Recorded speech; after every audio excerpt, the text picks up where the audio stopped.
The most popular country in world. ప్రపంచంలోనే అత్యధిక ప్రాముఖ్యత కలిగినటువంటి దేశం ఏదైనా ఉంది మన వరల్డ్లో అంటే భారతదేశం.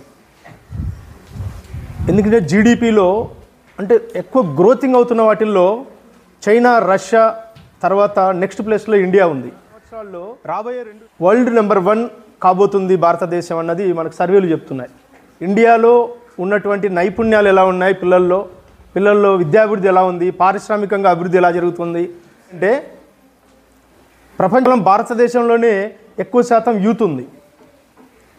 ఈరోజు జపాన్, మలేషియా, చైనా వీటిల్లో పూర్తిగా వృద్ధుల శాతం పెరిగిపోతుంది.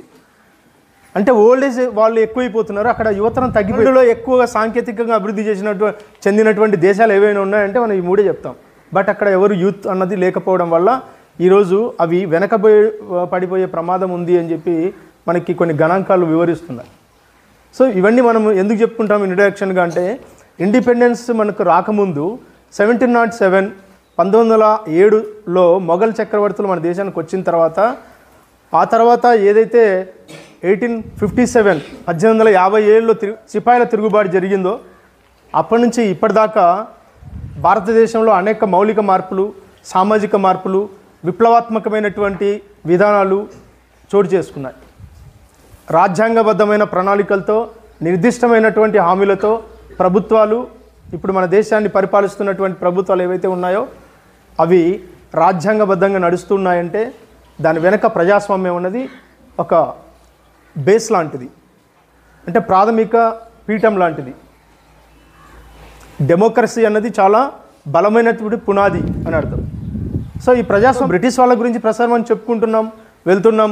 ఎవరిని అడిగితే ఇండిపెండెన్స్ అంటే ఏంటి అంటే బ్రిటిష్ వాళ్ళని మనం వెళ్ళగొట్టాం, క్విట్ ఇండియా ఉద్యమంలో మహాత్మా గాంధీ ఒక్కడే పోరాడి స్వాతంత్రం ఇచ్చామని అనుకుంటున్నాం. కానీ ఇందులో ఉద్యమాల్లో పాల్గొని బ్రిటిష్ వాళ్ళకి ఎదురొడ్డి వాళ్ళ ఉరితాళ్లకు బలైనటువంటి మహిళా ఉపాధ్యాయులు కూడా ఉన్నారు. టీచర్స్ కూడా బ్రిటిష్ ఉద్యమంలో పాల్గొన్నారు.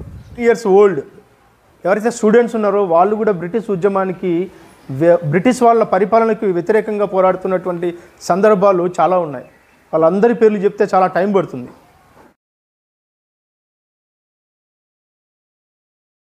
ఆ తర్వాత అవేర్నెస్ ప్రజల్లో పెంచి రాను రాను ఉద్యమాలు, క్విట్ ఇండియా ఉద్యమం, సాల్ట్ రెవల్యూషన్ ఏవైతే మనం చెప్పుకుంటున్నామో, జలియన్ వాలాబాగ్ వంటి ఎన్నో ఉద్యమాలు ఉన్నాయి.